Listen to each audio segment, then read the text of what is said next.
Bonjour, Amadou Diawara, président du Cluster Digital Africa, qui est une plateforme d'intelligence collective et de co-construction, et CEO du CERTIC, qui est le Centre d'innovation de recherche technologique et d'industrie créative.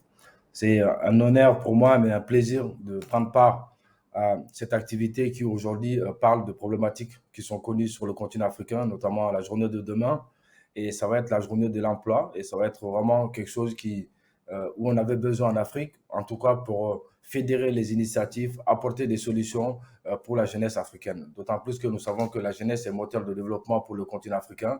De milliers de jeunes Africains qui, désespérés, qui échouent sur nos plages, disons sur les plages du Nord, même si je parle aujourd'hui en tant que franco-malien, les plages du Nord chaque année, et suscitent l'indignation du monde entier. Maintenant, tout aussi, et aussi déplorable aussi l'exode silencieuse, c'est-à-dire que les talents qui vont étudier, qui refusent de rentrer parce que tout simplement ils n'ont pas de perspective d'emploi. Justement, cette journée aujourd'hui de fédérer les Africains, mais aussi les amis de l'Afrique, les Européens et en tout cas toute la diaspora aujourd'hui autour de cela, pour justement voir au Cameroun comment nous pouvons créer aussi de l'emploi en Afrique et comment nous pouvons fédérer les initiatives. Et c'est ça qui est extraordinaire. Nous espérons que vous allez tous, tout le monde va venir sur cette journée extraordinaire sur l'emploi, mais nous pensons que c'est quelque chose qu'il faut s'allier, encourager et participer massivement pour que cela puisse être dupliqué dans tous les pays africains, qu'ensemble on arrive à travailler pour une jeunesse plus informée, plus instruite, mais aussi créer aussi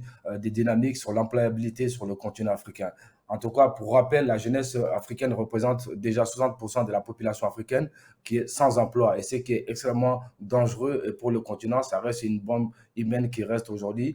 Et surtout moi qui suis du Sahel, et je pense que le Cameroun, le Mali, le Tchad, le Niger, le Burkina Faso, nous connaissons ces phénomènes de terrorisme et de djihadistes. Donc ça veut dire que ce sont des gens qui sont en décrochage scolaire, c'est des gens qui n'ont pas de métier, qui ne sont pas formés. Donc c'est pourquoi ils sont plus facilement enrôlés dans ce système-là. Donc l'idée aujourd'hui, je salue tous les acteurs qui sont mobilisés pour cette journée de l'employabilité, de l'emploi, mais surtout comment aujourd'hui donner aussi une chance à la jeunesse africaine de pouvoir côtoyer des entreprises, de pouvoir connaître aussi des entreprises qui sont à l'Occident, mais comment voir comment on peut travailler, créer de l'emploi pour qu'eux puissent recruter localement. En tout cas, c'est ce que nous faisons au niveau du CETIC. Aujourd'hui, le CETIC, c'est plus de 200 ingénieurs qui sont là au Mali, mais qui travaillent pour des clients en France, notamment aux États-Unis. Donc, ça veut dire que c'est possible aujourd'hui de créer de l'emploi, de vendre l'intelligence africaine depuis l'Afrique. Mais pour cela, il va falloir qu'on arrive à faire des activités comme ça pour que les gens puissent venir découvrir qui sont les talents que nous avons en Afrique, mais quels sont aussi les métiers de demain, parce que c'est la journée de demain, nous allons parler des métiers de l'avenir,